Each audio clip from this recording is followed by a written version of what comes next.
শনিবার হয়ে গেল জি বাংলা সোনার সংসার অ্যাওয়ার্ড 2025-এর পুরস্কার বিতরণী অনুষ্ঠান।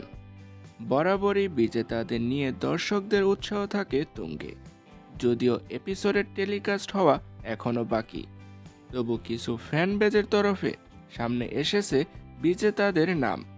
চলুন দেখে নেওয়া যাক জি বাংলা সোনার সংসার অ্যাওয়ার্ড 2025-এর বিজেতাদের তালিকা।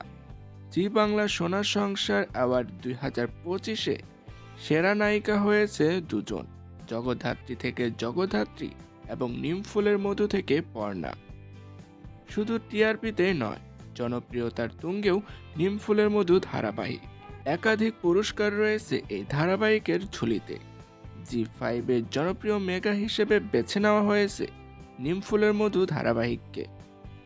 প্রিয় সংসার দত্তবাড়ি সেরা ননদের পুরস্কার পেয়েছে বর্ষা, সেরা যা মৌমিতা এবং সেরা খলনায়িকার পুরস্কার পেয়েছে ঈশা। ভিন্ন স্বাদের চরিত্রের জন্য পুরস্কৃত হয়েছেন কৌশিকী মুখার্জি এবং সঙ্গে ফুলকি ধারাবাহিক থেকে হৈমন্তী। প্রিয় বৌমা হয়েছেন কোন গোপনে মন ভেসেছে ধারাবাহিক থেকে শ্যামলী। অন্যদিকে প্রিয় ছেলে অনিকেত।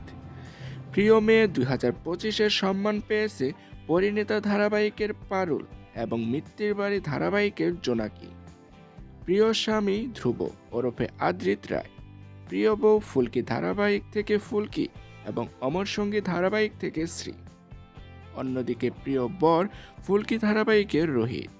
প্রিয় ছেলে হিসেবে পুরস্কার পেয়েছে অমর সঙ্গী ধারাবাহিকের রাজ ওরফে নীল ভট্টাচার্য। নিমফুলের মধু ধারাবাহিকের ঈশা ছাড়াও প্রিয় খলনায়িকা হিসেবে আরও পুরস্কৃত পেয়েছেন দুজন। তারা হলেন ফুলকি ধারাবাহিকের শালিনী এবং মিঠিচড়া ধারাবাহিকের নীলু। প্রিয় জুটি পুরস্কার পেয়েছেন পারুল রায়ান এবং জগদ্ধাত্রী স্বয়ম্ভু। তো ভিউয়ার্স, বাংলা বিনোদন জগতের সকল আপডেট পেতে হলে চ্যানেলটি সাবস্ক্রাইব করে পাশে থাকুন। ভিডিওটি ভালো লাগলে অবশ্যই একটি লাইক, শেয়ার, কমেন্ট করবেন। ধন্যবাদ।